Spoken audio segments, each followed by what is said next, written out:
स्मृति ईरानी, पहले इनका बयान सुनिए। ये महाराष्ट्र नागपुर से बोल रही थी। अलायंस के एक चारा चोर ने ये कहा कि मोदी का कोई परिवार नहीं।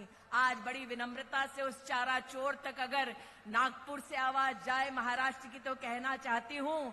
स्मृति ईरानी ने लालू प्रसाद यादव को चारा चोर कहा और भी कई सारी बातें बोली। स्मृति ईरानी केंद्रीय मंत्री है और बीजेपी के अंदर कद्दावर फायर ब्रांड नेता के तौर पर उनका नाम गिना जाता है।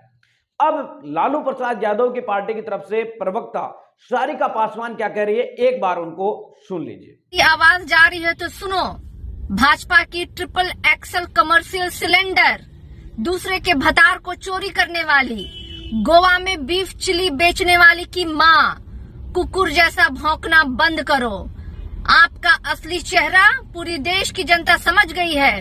फेंकूबाजी और जुमलेबाजी की अकड़ को औकात में रह करके बोलो, वरना बिहार की जनता कालिक पोतने के लिए तैयार बैठी है। की भी बात सुनी और उसके बाद आरजेडी के प्रवक्ता लालू प्रसाद यादव की पार्टी के प्रवक्ता की बयान सुना। दोनों की भाषा देखकर आप इस बात का अंदाजा लगा सकते हैं कि 2024 का चुनाव कहां जाने वाला है। 2024 का चुनाव के अंदर भाषण और भाषा की शैली है वो टूटने वाली है।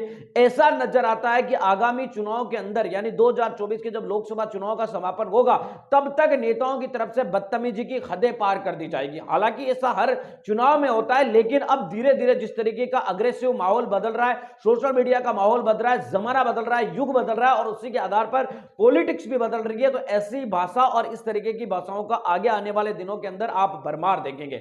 नेता अपनी हार को, नेता अपनी बातों को, नेता अपनी जो चीजें हैं उनको पचा नहीं पा रहे हैं, अपने द्वारा दिए हुए बयानों को भी नहीं पचा पा रहे हैं और उनको इस तरीके का बयान दिया जा रहा है। हालांकि लालू प्रसाद यादव भी पूर्व मुख्यमंत्री रह चुके हैं, कई पदों के ऊपर उनकी तरफ से रहे, तो उनको भी है वो सम्मानजनक शब्दों का प्रयोग किया जा सकता था। दूसरी तरफ आरजेडी की तरफ से भी किया जा सकता था, लेकिन ये सब कुछ आगे आने वाले दिनों के अंदर आपको बहुत भयानक है वो देखने को मिल सकता है। हालांकि आज की तारीख में अगर पॉलिटिक्स की बात करें तो बीएसपी अध्यक्ष मायावती जी को मानना पड़ेगा, वो कभी भी किसी भी नेता के ऊपर इस तरीके की भाषा का प्रयोग नहीं करती। अगर वो बीजेपी पर भी हमला करेगी या कांग्रेस पर भी हमला करेगी तो वो उनके नेताओं के आगे श्री जरूर लगाती है, यानी कि उनके बोलने का जो लहजा होता है वो ये से बोलती है, श्री प्रधानमंत्री नरेंद्र मोदी या श्री राहुल गांधी, इस तरीके से उनकी तरफ से संबोधित है वो किया जाता है। लेकिन लोकसभा चुनाव 2024 के अंदर मुझे ऐसा लग रहा है कि चुनाव में हार देखकर और पार्टियां अपनी मजबूरियों को देखकर इस तरीके की भाषा की और भाषण की मर्यादाओं से